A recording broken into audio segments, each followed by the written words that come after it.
Hi weblers, welcome back to my channel. Video को start करने से पहले अगर अभी तक आप में से किसी ने भी मेरे चैनल को सब्सक्राइब नहीं किया है तो प्लीज़ चैनल को सब्सक्राइब, वीडियो को लाइक और नीचे कमेंट करते हुए ज़रूर बताइएगा कि आज का ये पार्ट आप लोगों को कैसा लगा। तो चलिए soulmates at the beautiful mount के नेक्स्ट पार्ट को स्टार्ट करते हैं। लास्ट पार्ट में हमने देखा था कि वैन किंग ने वांग जी को सारी सच्चाई बता दी थी कि विंग के पास उसकी गोल्डन कोर नहीं है और अगर उसको वो अपनी स्पेशल एनर्जी ट्रांसफ़र करना चाहता है तो उसको ऑलमोस्ट 80% अपना स्पेशल एनर्जी ट्रांसफ़र करना होगा। ऐसे इसको स्पेशल एनर्जी नहीं बोला जाता है, इसको स्पिरिचुअल कुछ इस टाइप का बोला जाता है। उसका प्रॉपर प्रोनाउंसिएशन मुझे नहीं आ रहा है और मैंने बहुत ज़्यादा ट्राई भी कर लिया है, वो फिर भी कुछ ना कुछ इसमें गड़बड़ हो ही जा रहा है।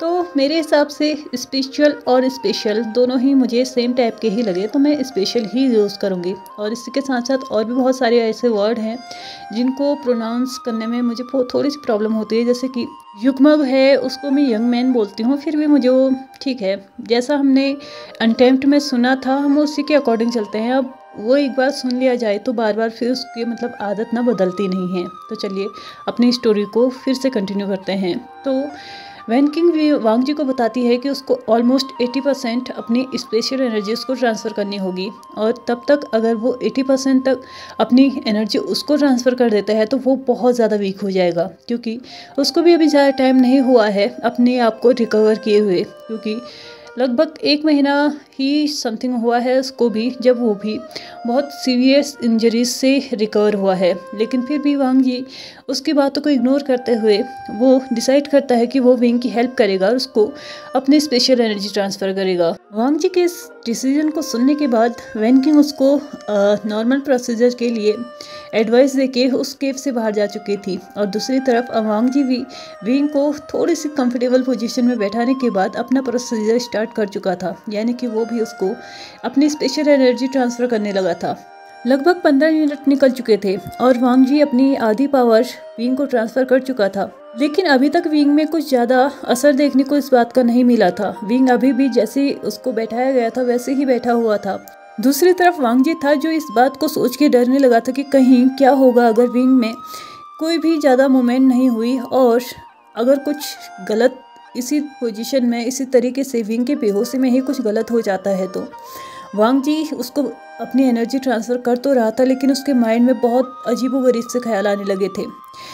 अब वांग जी जैसे जैसे अपनी एनर्जी विंग को ट्रांसफ़र कर रहा था वैसे वैसे वो वीकनेस भी फील करने लगा था। और दूसरी तरफ वांग जी के इधर वीकनेस फील करते करते ही विंग को भी थोड़ी बहुत मूवमेंट होने लगी थी। उसके आईब्रोज हिलने लगे थे, उसके फॉरहेड पे स्वेट आने लगा था, पसीना आने लगा था और उसकी ब्रीथ भी तेज होने लगी थी, यानी कि उसकी सांसें भी तेजी के साथ वो लेना स्टार्ट कर चुका था। ऐसा लग रहा था कि वो किसी चीज़ को रोकना चाह रहा है लेकिन वो रोक नहीं पा रहा था, क्योंकि उसकी बॉडी मूव नहीं हो रही थी। उसको देख के आसानी कोई भी कह सकता था कि वो किसी चीज़ के लिए बहुत मुश्किल से लड़ रहा है, किसी चीज़ को रोकने की कोशिश कर रहा है बट वो रोक नहीं पा रहा है। दूसरी तरफ वांग जी धीरे धीरे अपने आप को वीक फील करने लगा था, लेकिन वो इस चीज़ को यहाँ पे रोकना नहीं चाहता था। अगर उसने अभी अपने आप को रोक लिया तो शायद वो विंग पे इसका असर पड़ सकता है, इसलिए अपने आप को पूरी तरीके से वो हिम्मत जुटा के वैसे ही बैठा हुआ था।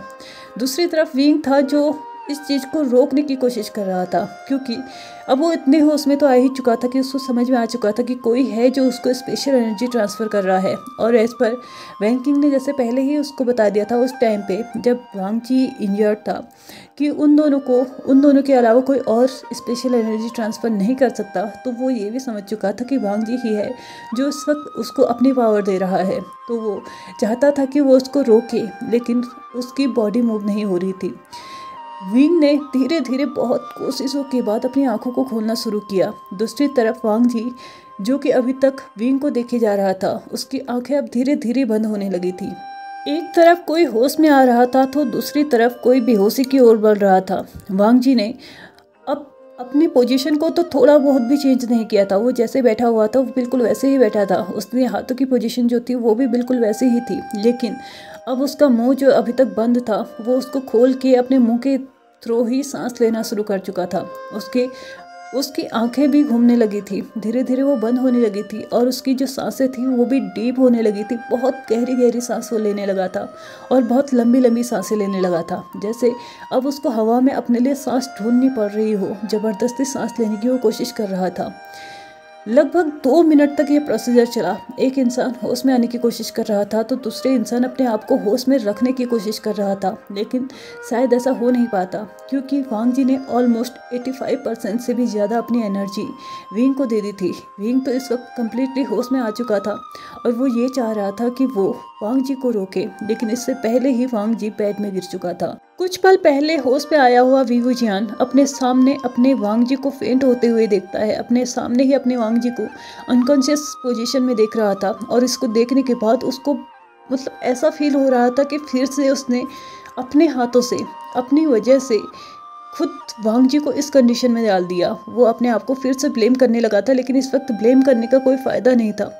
वो वांग जी की तरफ बढ़ता है, भले ही उसके शरीर पे हजारों घाव थे, हजारों तकलीफ उसको हो रही थी, लेकिन फिर भी उसने उन सबको इग्नोर करते हुए वांग जी को उठाने की कोशिश की। लेकिन वांग जी अपनी एनर्जी इतनी वेस्ट कर चुका था ना कि उसके पास अब सच में इतनी एनर्जी तो नहीं थी कि वो कॉन्शियस में आ सके, यानी कि अपने सेंस में वापस आ सके। वो सिर्फ जिंदा रहने तक ही उसके पास पावर बची हुई थी और अभी इस वक्त उसको कम्प्लीटली रेस्ट चाहिए था। अगर उसको रेस्ट नहीं मिलता तो शायद उसकी जो स्पेशल एनर्जी उसने अभी अभी वेस्ट की है उसको रिकवर होने में बहुत ज़्यादा टाइम लगता। विंग ने वांग जी को सेक करते हुए उसे उठाने की कोशिश की, लेकिन वांग जी इस वक्त कम्प्लीटली अनकॉन्शियस था, तो वो तो इस आसानी से नहीं उठ सकता था और विंग के पास भी इतनी ताकत नहीं थी कि वो वांग जी को इतनी ज़ोर से सेक कर रहा हो कि वो उठ जाए। विंग के पास जब कोई चारा नहीं बचा वांग जी को उठाने का, तो उसने पूरी जितनी ताकत उसके शरीर में थी ना, उस ताकत का इस्तेमाल करते हुए बाहर की तरफ आवाज़ लगाई कि कोई अगर बाहर है तो प्लीज़ हेल्प के लिए अंदर आए। और वैन किंग जो बाहर ही खड़ी थी, जो बस इसी उम्मीद में लगी हुई थी कि कभी भी वांग जी उसको आवाज़ लगा सकता है उसकी हेल्प के लिए, उसको विंग की आवाज़ सुनने के बाद और भी ज़्यादा वरीडनेस होने लगी, क्योंकि वो अच्छे से जानती थी कि वांग जी की हालत कहीं ना कहीं ख़राब हो सकती है। और विंग की आवाज़ सुनते ही वो डायरेक्टली केव के अंदर आ चुकी थी। केव के अंदर आते ही वो देखती है कि वांग जी बेड में अनकॉन्शियस पड़ा हुआ है और विंग अभी भी उसकी अपर बॉडी एकदम मतलब ड्रेसलेस है। इसलिए जैसे ही वो केव के अंदर एंटर करती है, इससे पहले कि वो उन दोनों में से किसी एक को भी चेक कर सके, वैन किंग विंग से बोलती है कि एटलीस्ट उसको अपने आप को कवर तो कर लेना चाहिए था बेडशीट की हेल्प से ही। विंग को भी जैसे ही ये मतलब महसूस होता है कि वो एंड्रेस्ट उसके सामने बैठा हुआ है, तो वो अपने आप को धीरे से ही सही उस ब्लैंकेट के सहारे अपने आप को कवर करता है और उसके बाद विंग वांग जी की तरफ इशारा करता है। उसको बोलने की हिम्मत तो नहीं आ रही थी, लेकिन वो फिर भी इशारा करके उसको बताता है कि इसको पहले चेक करो और बताओ कि इसको क्या हुआ है। वैन किंग ने वांग जी की तरफ जाते हुए उसको चेक किया तो उसने बताया कि ज़्यादा टेंशन लेने की ज़रूरत नहीं है, इसने 80% से ज़्यादा एनर्जी तुम्हें ट्रांसफ़र कर दी है, इसलिए बेहोश हो चुका है। ये कुछ घंटों में ही रिकवर कर जाएगा, इसलिए ज़्यादा टेंशन लेने की ज़रूरत नहीं है और अभी तुम अगर सेंस में आ चुके हो तो अपना आप का ध्यान रखना सीखो। ऐसा कहते हुए उसने वैनिंग को आवाज़ लगाई ताकि वो वांग जी को लेके वहाँ से अपने रूम में जा सके। दूसरी तरफ वैन किंग ने वी वुजियान को चेक करना स्टार्ट किया तो वी वुजियान इंटरनली तो कम्प्लीटली ठीक हो चुका था, लेकिन एक्सटर्नली यानी कि बाहर से उसके अभी तक घाव बिल्कुल भी ठीक नहीं हुए थे और इसको देख के आसानी से ये भी कहा जा सकता है कि सामने वाला इंसान बहुत ज़्यादा दर्द में है। लेकिन विंग ने तो जैसे ये ठान ही लिया था कि अपने दर्द को अब महसूस बिल्कुल भी नहीं करेगा। वैन किंग जब विंग का चेकअप कर रही थी तो विंग ने वैन किंग के हाथों को पकड़ लिया और उससे पूछा कि तुमने उसे क्या क्या बताया है। तो वैन किंग ने अपने सर को झुकाते हुए, सर को झुकाया नहीं था, बस अपने आई कांटेक्ट को ब्रेक करते हुए और विंग को कम्प्लीटली इग्नोर करते हुए उसने बोला था कि जितना मुझे लगा कि मुझे उसे बताना चाहिए मैंने उसे बता दिया। विंग ने उसके हाथों में अपने हाथों की ग्रिप टाइट करते हुए बोला, और तुम्हें ये अधिकार किसने दिया कि तुम उससे कुछ भी बता सको। वैन किंग बोलती है, तुम शायद भूल रहे हो कि तुम अभी अच्छे से ठीक नहीं हुए हो। अपनी एनर्जी मुझ पे इस तरह चिल्लाने से वेस्ट करने से अच्छा है कि अपनी एनर्जी को थोड़ा सा सेफ रखो और अपने आप को अच्छे से रिकवर करने पे ध्यान दो। वैन किंग ने इस बात को विंग को एज ए एडवाइस दिया था, लेकिन विंग ने इस बात को एडवाइस की तरह लेने से बेहतर समझा कि वो और भी ज़्यादा चिल्लाए और उससे चिल्लाते हुए बोला, तुम्हारी हिम्मत कैसे हुई उसे कुछ भी बताने की? क्या मैंने तुमसे क्लियरली नहीं कहा था कि जब तक मैं तुमसे ना कहूँ तुम मेरे मैटर्स में नहीं पड़ सकती। तो वैन किंग भी एग्जैक्टली विंग की तरह ही चिल्लाते हुए उसको बोलती है, और क्या तुम ही नहीं थे जिसने मुझे ये अधिकार दिया था कि तुम अगर डिसीजन लेने के लायक ना हो तो मैं इस ड्यूरल माउंट के डिसीजंस ले सकूं, और इस वक्त मुझे यही सही लगा तो मैंने यही किया। तुम्हें जिस चीज़ की ज़रूरत थी मैंने वो तुम्हें प्रोवाइड करवाएगी। अपना ज़्यादा मुंह चलाने से अच्छा है कि चुपचाप आराम करो और अपने आप पे ध्यान दो, रिकवरी पे ध्यान दो, ना कि इस बात पे कि किससे तुम्हारी सच्चाई पता चली और किसने तुम्हारे बारे में गलत सोचा। और हाँ, मुझे लगता है कि ये मौका तुम्हें दोबारा मिला है। अगर वो इंसान तुम पे अपनी स्पेशल एनर्जी वेस्ट कर रहा है तो दैट मीन्स वो तुम्हें माफ़ भी कर सकता है, और उम्मीद कर रही हूँ कि इस बार तुम उसका अच्छे से दिल जीतोगे और अच्छे से उसका ध्यान भी रखोगे। इस मौके का फ़ायदा नहीं उठा पाए ना तो याद रखना हम में से कोई भी तुम्हारा साथ नहीं देगा, और इस बार तो बिल्कुल भी नहीं देगा। तुमने जो कुछ भी करना था बहुत बुरी तरीके से बहुत पहले ही कर लिया है, अब और बेवकूफ़ी मत करना। ऐसा कहते हुए वैन किंग भी बहुत बड़ी बड़ी आंखें दिखाते हुए वहाँ से जा चुकी थी। वैन किंग की केव से बाहर निकलने से पहले ही विंग ने उसको पीछे से आवाज़ लगाई और उससे बोला, अगर तुम बाहर ही जा रही हो तो अंदर वैनिंग को भेज देना। विंग के मुंह से इस सेंटेंस को सुनते ही वैनिंग को कुछ ज़्यादा अच्छा फील नहीं हुआ। उसको ऐसा लग रहा था कि कुछ तो है जो विंग फिर से कुछ गलत करने वाला है। तो उसने टर्न होकर उससे पूछा कि तुम क्या करने वाले हो अब। तो विंग ने सिंपली उसको आंसर करते हुए बोला, मैंने जितना कहा है उतना करो, एटलीस्ट तुम इतना तो कर ही सकते हो ना। वैन किंग ने एक डाउट के साथ उसको बस ठीक है का आंसर करते हुए वहाँ से जा चुकी थी, और बाहर जाने के बाद उसने अपने भाई को अंदर जाने के लिए बोल दिया। वैन किंग के केव से बाहर निकलते ही विंग अब केव में अकेला था, और वो अपने मन में ही सोचने लगा था, या फिर यूँ कहो कि वैन किंग को रिप्लाई करने लगा था कि हाँ तुमने सही कहा, इस मौके का मुझे फ़ायदा उठाना चाहिए और अपनी गलतियों को सुधारना चाहिए, और अब शायद वक्त आ चुका है कि मैं अपनी सारी गलतियों के लिए पछतावा करूं, अपनी गलतियों को सुधारूं और अपनी सारी गलतियों के लिए माफ़ी भी मांगूं, और हो सके तो उन गलतियों के लिए सज़ा भी पाऊं। ऐसा कहते हुए वो अब चुपचाप अभी तक वो बैठा हुआ था, और अब वो बेड के सहारे लेटने को तैयार था। उसके बैक पे जो निशान थे, जो चोट उसने खुद को पहुंचाई थी, उस पर हल्का सा पेन होने लगा था, क्योंकि अभी तक तो वो इस दर्द में था कि उसने वांग जी को तकलीफ दी है, तो उसको अपने फिजिकल पेन से कोई मतलब नहीं था। लेकिन अब उसको धीरे धीरे वो पेन भी रियलाइज़ होने लगा था। लगभग 5 मिनट के बाद वेनिंग केव के अंदर एंटर करता है, और जैसे ही वो केव के अंदर एंटर करता है तो विंग को एहसास हो चुका था कि कोई केव के अंदर एंटर कर चुका है, और उसने एंट्रेंस की तरफ देखा तो वो वेनिंग था। उसने वेनिंग को अपने पास बुलाया, शांति से उसको बैठाया और उसके भेजे में एक चीज़ अच्छे से डाल दी कि उसको हर एक सेक्ट में जाना है, और वहाँ जाके हर सेक्ट के लीडर्स को अगले 2 दिनों में ड्यूरल माउंट आने के लिए बोलना है। यानी कि 2 दिन के बाद सभी सेक्ट लीडर्स के साथ वो खुद यहाँ पे मीटिंग करेगा। वेनिंग ने पूछना चाहा कि आखिरकार वो ऐसा क्यों करना चाहता है, तो विंग ने उससे सिंपली बोल दिया कि उससे जितना कहा जा रहा है वो उतना ही करे, बाकी सारी चीज़ें हम मीटिंग में डिस्कस करेंगे। उससे पहले मैं किसी से कोई बात नहीं करना चाहता, और ध्यान रखना कि इस गेम में अब कोई और एंटर ना करे।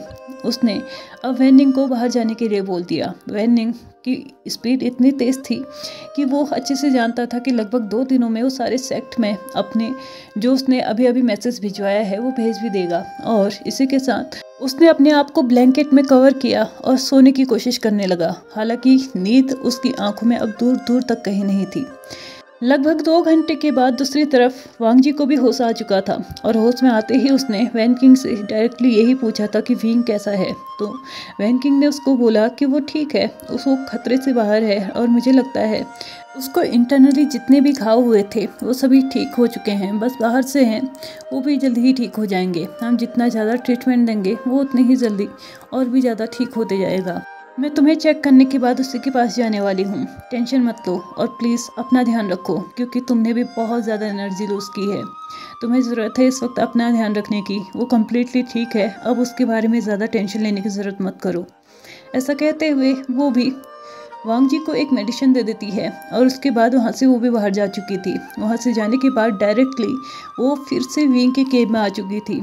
इस सारे मैटर के चलते वैन किंग को तो मानो एक पल भर का भी टाइम नहीं मिला था रेस्ट करने का, क्योंकि वो कभी वांग जी को देख रही थी तो कभी विंग को देख रही थी और कभी सारे सेक्ट को देख रही थी, क्योंकि इस वक्त सिर्फ वैन किंग ही थी जिससे सभी लोग क्वेश्चन पूछे जा रहे थे, कभी विंग के बारे में तो कभी वांग जी के बारे में, और वो सभी को बहुत पोलाइटली हैंडल भी कर रही थी। लगभग 15-16 घंटे हो चुके थे उसको बिल्कुल भी रेस्ट ना किए हुए। वो सोई भी नहीं थी और ना ही उसको एक पल भर का चैन आया था।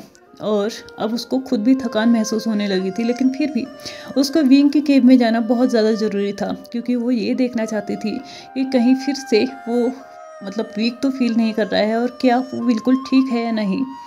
केव में आने के बाद जैसे ही उसने देखा कि विंग सोया हुआ है, तो वो ये श्योर करना चाह रही थी कि क्या वो सोया हुआ है या वो बेहोश तो नहीं हो गया। वहाँ पे जाने के बाद उसने विंग को आवाज़ लगाई, तो विंग ने उससे बोला कि मैं ठीक हूँ, ज़्यादा चिंता करने की ज़रूरत नहीं है। विंग उठा नहीं था, वैसे सोए सोए ही उसने रिप्लाई किया।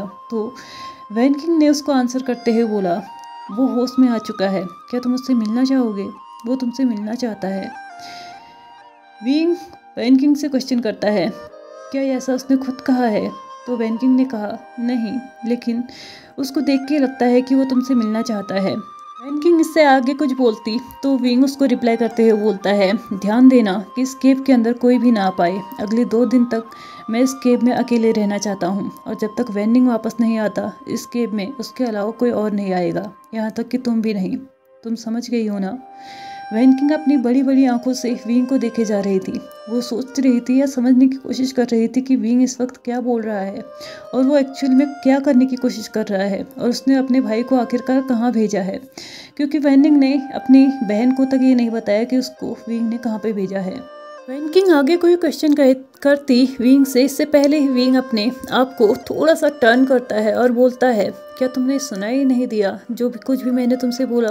मैंने तुमसे बोला कि यहाँ से बाहर चले जाओ, और जब तक वेनिंग वापस नहीं आता तब तक किसी और को इस केव में आने के लिए अलाउ नहीं है, और स्पेशली तुम और वांग जी तो इस केव में बिल्कुल भी नहीं आने चाहिए। मैंने ये बात तुमसे बहुत अच्छे से बोल दी है। मैं उम्मीद करता हूँ कि तुम बहुत अच्छे से समझ भी गई होगी। इसी के साथ उसने वैन किंग को बाहर जाने का इशारा कर दिया। वैन किंग भी विंग के फेस के सीरियसनेस को समझ चुकी थी, और वो अच्छे से जानती थी कि अगर विंग ने डिसाइड कर लिया है कि इस केव में अगले 2 दिन तक कोई नहीं आएगा, तो मतलब उसके मर्जी के खिलाफ कोई आ भी नहीं सकता। और इस वक्त विंग की हालत कुछ इस तरीके की थी कि उसके साथ ज़बरदस्ती की भी जाती तो शायद वो और भी ज़्यादा खुद को हर्ट कर लेता, और शायद इस वक्त वैन किंग तो ऐसा बिल्कुल भी नहीं चाहती थी कि विंग अपने आप को और भी ज़्यादा हर्ट करे। इसलिए वो चुपचाप वहाँ से उठ के बाहर जा चुकी थी। बाहर आके उसने देखा कि वांग जी भी लगभग केव के एंट्रेंस पे खड़ा है, तो वो उसको अंदर जाने के लिए नहीं बोल पाई, क्योंकि विंग ने उसको अभी अभी क्लियरली बोला था कि अंदर कोई और नहीं आना चाहिए। वांग जी जैसे ही अंदर की तरफ बढ़ने ही वाला था, तो वैन किंग ने उससे बोल दिया, उसने बोला है कि वो किसी से नहीं मिलना चाहता, और अगले 2 दिन तक तो बिल्कुल भी नहीं। और मैं उम्मीद करती हूँ कि कम से कम हम 2 दिन तक तो इंतज़ार कर ही सकते हैं। ऐसा कहते हुए उसने अपनी प्लीडिंग आइज़ वांग जी को दिखाई, और वांग जी ने भी उसके इस डिसीजन को मान लिया। उसे ऐसा लगा कि शायद इस वक्त उन दोनों को एक टाइम दे देना ही सबसे बेहतर ऑप्शन है, और उसने भी टर्न होते हुए वहाँ से जाके अपने रूम में जाके रेस्ट करना ही सबसे अच्छा ऑप्शन भी समझा। लगभग 2 दिन भी निकल चुके थे, और एक एक करके सारे के सारे सेक्ट लीडर्स वहाँ पे आके मीटिंग रूम में जाने भी लगे थे। विंग अभी भी अपनी केव में था, और पिछले 2 दिनों से वो अपनी केव से बाहर नहीं आया था। वहाँ पे सिर्फ वेनिंग ही था जो कभी कभार जाया करता था, लेकिन उसके लिए भी विंग ने अब मना कर दिया था, और उससे डायरेक्टली यही बोला था कि वो भी अब उसको सीधे मीटिंग हॉल में ही जाके मिलेगा। विंग ने 2 दिनों से अपनी डाइट भी अच्छे से नहीं ली थी, और ना ही अपनी कोई मेडिसिन ली थी, और ना ही अपने आप को किसी भी तरीके के ऑइंटमेंट को ऑइंटमेंट अप्लाई किया था उन घाव को भरने के लिए। जैसे कि वो खुद भी नहीं चाहता था कि वो घाव इतनी इजीली भर जाए। वो चाहता था कि वो घाव भले ही नासूर बन जाए, लेकिन वो उनको अब भरना तो नहीं चाहता था, और शायद यही उसके लिए खुद के लिए एक सज़ा थी जो वो इस वक्त पाना चाहता था। लगभग सभी क्लैन लीडर्स वहाँ पे पहुँच चुके थे, और वेनिंग ने आके फिर से विंग को ये रिपोर्ट दी कि सारे के सारे सेक्ट लीडर्स आ चुके हैं, सिर्फ जेहोजुन को छोड़ के। तो विंग ने बोला, ठीक है, जैसे ही जेहोजुन आ जाए तो मुझे इन्फॉर्म कर देना, मैं उसके बाद ही इस केव से बाहर निकलूँगा। ऐसा कहते हुए उसने फिर से अपने बेड में जाके रेस्ट करने का ही ऑप्शन निकाला।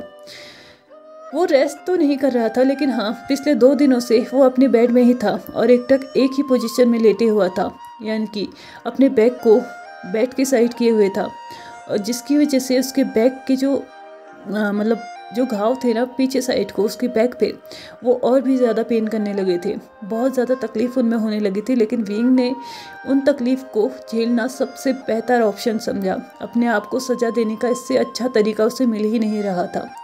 दूसरी तरफ वांग जी था जो उससे मिलना चाहता था, लेकिन विंग की वजह से वो खुद को रोक रहा था, क्योंकि विंग ने सबसे क्लियरली बोल दिया था कि वो किसी से भी नहीं मिलना चाहता। लगभग आधे घंटे के बाद वेनिंग फिर से केव के अंदर एंटर करता है और उसको रिपोर्ट करता है कि जेओजुन भी आ चुके हैं। अब विंग बेड से नीचे उतरता है और अपने आप को, जो अभी तक वो इनर रोप्स में था, अब आउटर रोप्स भी पहनने लगा था। उसने पूरी तरीके से अपने आप को कवर कर लिया था, बस के हाथ ही थे जो दिख रहे थे। सिर्फ और सिर्फ अपने फेस को छोड़ के बाकी सारी की सारी बॉडी उसने कवर कर ली थी। हाथ थे जिसमें वो ज़्यादा कुछ पहन नहीं सकता था, इसलिए उसने अपने हाथों को भी ज़्यादा कवर करने की कोशिश नहीं की, क्योंकि उसके हथेलियों में जलने के निशान आए थे। बाकी बैक साइड को उसके हाथ भी ठीक थे, तो वो ये सोच रहा था कि इतना तो वो मैनेज कर ही लेगा। बहुत ज़्यादा बुरी हालत होने के बावजूद भी उसने अपने पैरों में शूज को पहना और अब वो भी तैयार था मीटिंग रूम में जाने के लिए। बाहर जाने से पहले वीवोजान केव के एक कॉर्नर में जाता है। वहाँ की दीवार में, जो कि उसने अपने आज तक सिवियन को अच्छे से रिस्पेक्टफुली वहाँ पे रखा हुआ था, उसको अपने हाथ में लिया और वहाँ से बाहर आ चुका था। आज विंग के पास उसकी चेंजिंग के साथ साथ उसकी सिवियन भी थी, यानी कि न जाने कितने सालों के बाद, लगभग 12 सालों के बाद उसने अपने सिवियन को अपने हाथ में लिया था। और इसको देखने के बाद सारे ब्यूरियल माउंट के लोग तो सरप्राइज थे ही थे, बाकी वो सारे लोग भी सरप्राइज थे जो कि इस वक्त मीटिंग रूम में थे, क्योंकि वो अच्छे से जानते थे कि विंग ने इसको तभी छोड़ दिया था जब वेंस ने उनके सेक्ट में हमला किया था। उसके बाद उसे आत्माओं के कब्रिस्तान में, यानी कि सेम इसी जगह पे फेंक दिया गया था। और यहाँ से लौटने के बाद उसने कभी भी अपने सिवियन को अपने हाथ में नहीं लिया, लेकिन हाँ, उसके लिए उसने कभी भी कोई भी ऐसी चीज़ नहीं की जिससे देख के ये कहा जा सकता था कि वो अपनी तलवार की डिसरिस्पेक्ट कर रहा है। उसने बस उसको अपने हाथ में नहीं लिया था, बाकी सारी की सारी चीज़ें वो बहुत ज़्यादा रिस्पेक्टफुल, मतलब उसके लिए उसकी तलवार बहुत ज़्यादा रिस्पेक्टफुल चीज़ थी और वो उसको अपने हाथ में लेना भी चाहता था, लेकिन वो अच्छे से जानता था कि उसको अपने पास रखने का कोई मतलब नहीं है, क्योंकि अब उसका वैसे तो वो यूज़ नहीं कर सकता जैसे वो उसको किया करता था। लेकिन एक योद्धा की तलवार ही उसकी पहचान होती है और वो अच्छे से जानता था, अगर उसके हाथ में तलवार है तो मतलब वो बहुत ज़्यादा रिस्पेक्टफुल पर्सन है। एक सिंपल लैंग्वेज में कहें तो एक इंसान के लिए, एक कल्टीवेटर के लिए उसकी तलवार उसका प्राइड होता है, उसका अभिमान होता है और उसका स्वाभिमान होता है। इसलिए आज विंग ने अपनी सिवियन में अपने हाथ में ली थी। मीटिंग रूम में जैसे ही विंग ने एंटर किया तो सभी लोग विंग को देख रहे थे। उसके हाथों में उसकी सिवियन के साथ साथ उसके फेशियल, मतलब उसके फेस पे जो चेंजेस आए थे, एकदम डलनेस था, एकदम पेल था। ऐसा लग रहा था जैसे कि उसने अपने आप को एकदम ऐसा बना दिया हो कि वो चाहे जिए या मरे, अब उसके लिए कोई फ़र्क नहीं पड़ता है। उसका होना ना होना उसको कोई ज़्यादा एहसास नहीं दिलाता है। उसको अगर इस वक्त मौत भी आ जाए तो भी शायद वो हंसी हंसी उसको स्वीकार कर लेगा, और उसका ज़िंदा रहना ही उसके लिए सबसे बड़ा तकलीफ़ देने वाली चीज़ इस वक्त बनी हुई है। विंग ने सबको मीटिंग रूम के अंदर आते ही ग्रीट किया और धीरे धीरे कदमों को अपनी जगह की तरफ बढ़ाया, यानी कि इस वक्त वो उनका मुखिया था। वो ब्यूरियल माउंट में थे तो सारे के सारे लोग उसके गेस्ट थे और खुद उनका मुखिया था, तो इसलिए वो जाके अपने सिंहासन में बैठ गया। और वहाँ जाने के बाद उसने अपने सिवियन को अपने हाथ से एक पल के लिए भी नहीं छोड़ा। आज उसने फिर से अपने सिवियन को ऐसे पकड़ा हुआ था जैसे कि वो 12 साल पहले पकड़ा करता था, यानी कि उससे रिस्पेक्ट के साथ और उससे स्वाभिमान के साथ। इसके बाद उसने अनाउंस किया कि उसने आज इन सभी को यहाँ पे क्यों बुलाया है। उसने सभी के सामने अनाउंस किया कि वो अब उन सभी के राजकुमारों को वापस भेजने वाला है। उसने गलती की थी छोटे बच्चों को अगवा करके, तो आज अपनी वो गलती सुधारने वाला है और सभी सेक्ट के जितने भी राजकुमार हैं उनको वो वापस भेज देगा। और आज के बाद वो कभी भी ऐसी कोई हरकत नहीं करेगा जिससे छोटे बच्चों को या बूढ़ों को या मतलब औरतों को कोई तकलीफ हो। लेकिन अगर उनमें से किसी ने भी उसके ब्यूरल माउंट पे नज़र डालने की कोशिश भी की तो शायद इसका अंजाम अब सिर्फ उन्हें ही भुगतना पड़ेगा। उम्मीद करता हूँ कि तुम लोगों ने जो दोस्ती मेरे साथ यहाँ पे अभी अभी बनाई है, कुछ महीनों पहले से हम लोग जिस रिश्ते के साथ बच चुके हैं, उम्मीद करता हूँ आने वाले दिनों में भी हम ऐसे ही बने रहेंगे। और मैं व्यूजान आप सभी को आज परमिशन दे रहा हूँ कि आप अपने राजकुमारों को यहाँ से अपने साथ लेके जा सकते हैं। इसके अलावा अगर आप लोग यहाँ पे कभी भी आना चाहें तो आप लोग आ सकते हैं। जो भी आप लोग मुझसे हेल्प चाहते हैं मैं वो ज़रूर करूँगा। जिस तरीके से भी काम हम लोग एक साथ कर सकते हैं हम वो ज़रूर करेंगे।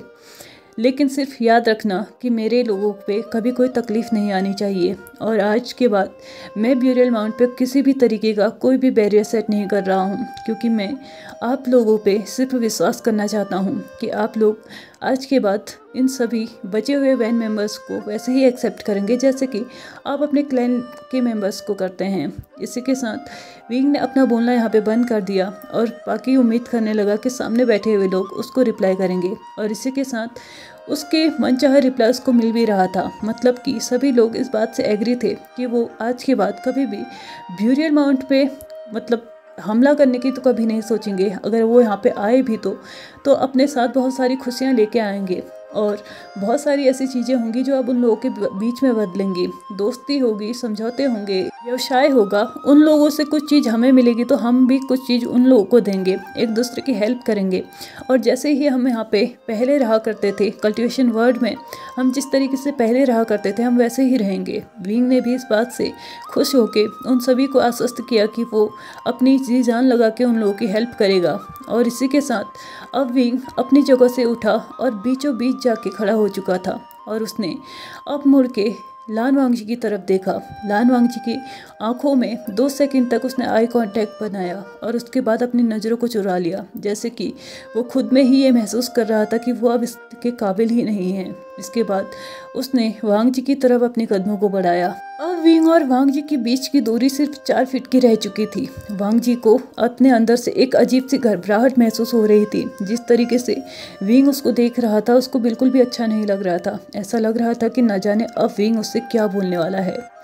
विंग ने भी वहाँ पे आके कुछ देर के लिए फिर से वांगजी की तरफ देखा और फिर से अपने आई कांटेक्ट को ब्रेक करते हुए विंग डायरेक्टली अपनी नीज पे आ चुका था। वो भी वांगजी के सामने अपने सर को झुकाए हुए वो एकदम ऐसे बैठा था जैसे कि एक अपराधी बैठा होता है। और कहीं ना कहीं ये एक सच भी था कि विंग एक अपराधी था और वो वांगजी का अपराधी था और उसको अपने अपराधों के लिए क्षमा मांगना इस वक्त बहुत ज़्यादा ज़रूरी था। इसी के साथ विंग ने अपने मुंह से अब शब्दों को निकालना शुरू किया। उसने सबसे पहले वांगजी से माफ़ी मांगी अपने किए गए अपराधों के लिए, अपने किए गए दुष्कर्मों के लिए, अपने किए गए उन सभी कामों के लिए जिससे वांगजी की इंसल्ट हुई थी, वांगजी की बेइज्जती हुई थी और उन सभी चीज़ों के लिए जिससे वांगजी हर्ट हुआ था। उसने वांगजी से अपने हर एक चीज़ के लिए माफ़ी मांगी और उससे इस बात के लिए भी अश्योरिटी दी कि अगर वो भी चाहे तो वो भी यहाँ से जा सकता है। उन दोनों के बीच में जो भी रिश्ता था वो सबके सामने इस वक्त ख़त्म करता है।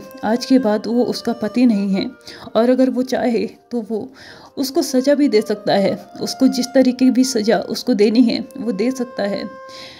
अपनी बात को कंप्लीट करने के बाद विंग ने अपनी तलवार को वांगजी के आगे बढ़ा दिया। यानी कि देखा जाए तो एक मायने में वो अपना स्वाभिमान उसे सौंप रहा था कि अगर वो चाहे तो इसे रख सकता है, वो चाहे तो इसे तोड़ सकता है, इसे फेंक सकता है, जितनी भी बुरी हालत इसकी करनी है वो कर सकता है। इस वक्त सिवियन को वांगजी को सौंपते वक्त कहीं ना कहीं विंग की आंखों में आंसू तो आ चुके थे, लेकिन उसका सर नीचे की साइड था। कोई भी उसको देख नहीं रहा था कि उसके फेस पे कैसे एक्सप्रेशंस हैं। इसलिए ये कहना तो नामुमकिन था कि विंग किस हालत में होगा। लेकिन वांगजी को इसके इस आंसर का बिल्कुल भी उम्मीद नहीं था। उसको ऐसा लग रहा था कि हाँ विंग माफ़ी मांगेगा, उसको मनाने की कोशिश करेगा, लेकिन यहाँ से जाने के लिए भी कह देगा। उसने कभी नहीं सोचा था, वो चाहता था कि विंग उसको रोके, लेकिन विंग आज उसको सबके सामने वहाँ से जाने के लिए बोल रहा था, क्योंकि कहीं ना कहीं विंग ये जानता था कि इस जगह पे रहना वांगजी के लिए सबसे घटिया जगह पे रहने के बराबर होगा। विंग के हाथों में अभी भी सिवियन थी। वो उम्मीद कर रहा था कि वांगजी उसको उठा लेगा और अगले ही पल ऐसा ही हुआ भी। वांगजी ने सिवियन को अपने हाथ में ले लिया और जैसे ही विंग के हाथ से सिवियन वांगजी के हाथ में गई, विंग ने बिना किसी देरी के अपने आप को खड़ा किया और वहाँ से चुपचाप बाहर चले गया। कोई उससे कुछ कह पाता इससे पहले ही विंग ऐलान कर चुका था कि आज के बाद वो कभी किसी से कोई बात नहीं करेगा और ना ही किसी की हिम्मत होनी चाहिए उसके केव में अंदर आने की। इसके बाद विंग ने अपने मुंह से एक और शब्द नहीं निकाला और डायरेक्टली वहाँ से जाके अपने केव में जाके बैठ चुका था और उसने अंदर से बहुत ज़्यादा स्ट्रॉन्ग बैरियर सेट कर दिए थे, जिसकी वजह से कोई भी अंदर नहीं आ सकता था, चाहे वो लान वांगजी ही क्यों ना था। दूसरी तरफ जेओ जुन थे, जो अभी भी इस बात को समझ नहीं पा रहा थी कि आखिरकार विंग ने अभी अभी क्या किया, और वो चाहते थे कि वो अपने भाई को ले और यहाँ से चुपचाप चले जाए, क्योंकि उसके भाई की भी कोई सेल्फ रिस्पेक्ट है। जब चाहे उसको यहाँ पे ले आया, जब चाहे उसको उठा के वापस जाने के लिए बोल दिया। इसका क्या मतलब बनता है। और जेओ जुन इस वक्त वांगजी के आगे थे और उससे बोल रहे थे कि वो अभी के अभी मेरे साथ चल रहा है। इसी के साथ उसने लान जिंगे को भी वहाँ पर बुला लिया और वहाँ से जाने के लिए बोल दिया। वो सारे के सारे लोग अपने अपने प्रिंस को लेके वहाँ से जाने के लिए तैयार थे, लेकिन उनके प्रिंस जो थे वहाँ से जाने को बिल्कुल भी तैयार नहीं थे। वो सभी लोग अपने अपने बच्चों को मनाने में बिजी थे और इधर लान वांगजी एकटक उसी डायरेक्शन में देख रहा था जहाँ से अभी अभी विंग गया था। जेओ जुन ने उससे क्या कुछ बोला, उसे कोई फर्क नहीं पड़ रहा था, उसके कान में एक शब्द तक नहीं गूंजा था। और लास्टली जब जेओ जुन ने वांगजी को अपनी तरफ टर्न किया और उससे बोला कि उन्हें यहाँ से जाना होगा, तो वांगजी ने चिल्लाते हुए बोला, बिल्कुल नहीं, मैं यहाँ से कहीं नहीं जा रहा। इसकी जब मर्जी आती है मुझे यहाँ पे उठा के लेके आता है और जब मर्जी आती है ये मुझे यहाँ से जाने के लिए बोल देता है। आखिरकार मेरी लाइफ है और इसमें अब मेरे रूल चलेंगे, और इसका लाइफ पार्टनर होने के रूप में अब इसकी लाइफ में भी सिर्फ मेरे रूल चलेंगे। अब इसकी मर्जी कहीं भी नहीं चलेगी। और भाई, वो आप ही थे ना जिसने मुझसे ये कहा था कि अगर इसकी लाइफ में मैं as a life partner enter कर चुका हूँ तो मेरे पास खुद ब खुद बहुत सारे अधिकार आ चुके हैं। तो मतलब अब यहाँ से जाने का या ना जाने का फैसला मेरा होगा, और ये क्या करेगा और क्या नहीं करेगा इसका फैसला भी सिर्फ और सिर्फ मेरा होगा, किसी और का नहीं, खुद इसका भी नहीं। ऐसा कहते हुए वांगजी ने अपनी आंखों को, गुस्से भरी आंखों को अभी भी उसी डायरेक्शन में गड़ा रखा था जहां से विंग अभी अभी उस मीटिंग हॉल को छोड़ के गया था। तो चलिए फ्रेंड्स, आज के इस पार्ट को भी हम यहीं पे ख़त्म करते हैं। वीडियो पसंद आया हो तो please like share subscribe and comment करते हुए जाइएगा। Thank you so much for watching my video, and next part में देखते हैं कि इन लोगों की नोक झोंक अब कहाँ तक पहुँचती है और किस लेवल तक वांगजी विंग के साथ अपना बदला लेता है। तो चलिए, बाय बाय।